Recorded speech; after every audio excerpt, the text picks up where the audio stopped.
பொதுவா நம்மளுடைய ஒவ்வொரு நேர்காணல்லையும் உங்களுடைய அனுபவங்கள பத்தி எங்க கூட பகிர்ந்துக்குவீங்க. ஸோ இப்ப இந்த இடைப்பட்ட காலங்கள்ல ஏதாவது உங்களுக்கு மறக்க முடியாத ஏற்பட்ட அனுபவம் ஏதாவது இருந்ததா? இப்ப சமீபத்தில ஒரு பூஜை, ம், ஒருத்தர் வீட்ல ஒரு பில்லி சூனியம் சம்மந்தப்பட்ட பூஜை. நைட்ல போய் பண்றேன். எல்லாம் பண்ணிட்டு அங்க இருக்கிற விஷயத்த எடுக்கிறேன். எடுத்துட்டு அத ஒரு மூட்டையா கட்டி ம். நான் கொண்டுட்டு பாரேன். எங்க மயானத்துல போடுறதுக்கு. ஓகே. அப்ப அங்க வந்து அவங்க வீட்ல ஹெல்ப்புக்கு ஒரு ஆள் ரெடி பண்ணியிருந்தாங்க. இந்த ம், தேங்காய் பழம் எடுத்து குடுக்குறது, நூல் சுத்துறது, அந்த படையல் போடுறதுக்கெல்லாம் அவங்க ஒரு பையன ரெடி பண்ணி ம். வச்சிருந்தாங்க. அவன் தான் மயானம் காட்டணும், சுடுகாடு காட்டணும். ஓகே. ஆ. அப்ப 12 மணிக்கு ஆரம்பிச்சு ஒரு 2, 3 மணிக்கெல்லாம் முடிஞ்சிருச்சு பூஜை. முடிஞ்சு எல்லாம் கிளியர் பண்ணியாச்சு. அங்க போட்டிருந்த படையல், சேவல் அதெல்லாம் எல்லாத்தையும் ரெடி பண்ணி, ஒரு கருப்பு கலர் வேட்டியில மூட்டையா கட்டிக்கிட்டு, அந்த பையனும் நானும் தான் எடுத்துக்கிட்டு போறோம். ம். கொண்ட மயானத்துல போட்டுட்டு வர்றதுக்கு. போட்டுட்டோம் நல்லபடியா. ஓகே. போட்டாச்சு, எல்லாம் பண்ணியாச்சு. இளநீய வெட்டி பண்ணிட்டு, தலையில எல்லாம் தண்ணி தெளிச்சுட்டு, திரும்ப ரிட்டர்ன் வரோம். எதிர்பாராம அது நாயின்னே எனக்கு தெரியாது. அது நாய் அல்ல. ஏதோ ஒரு உருவம் கிராஸ் ஆகுது. அவன் ஓகே. காலே போச்சு. ஓ! அந்த பையனோட காலே போயிடுச்சு. அன்னைக்கு நான் வந்து என்ன பண்ணிட்டேன்னா, என் மேல மிகப்பெரிய தவறு. ஒரு விஷயம் நம்ம பண்றோம் அப்படின்னா,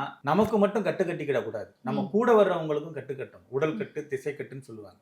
அது கட்டணும். நான் அவனுக்கு கட்டல. நான் ம். இருந்த பரபரப்பா, இல்ல நம்மள மீறி என்ன நடந்துற போகுது அப்படிங்கிற ஒரு ஆணவம் தான். நம்மள மீறி என்ன நடந்துற போகுது, நம்ம தான் ஸ்பாட்ல இருக்கிறோம்ல அப்படின்னு. ஆனா அந்த மிகப்பெரிய ஒரு விபத்து. அதுல நான் லேசான காயத்தோட தப்பிச்சுட்டேன். அவனுக்கு மிகப்பெரிய அடி. சரிங்களா? கால் திரும்ப வந்துருச்சு. ஆனா ஒரு 6, 7 மாசம் அவன் ரெஸ்ட்ல இருந்தான்.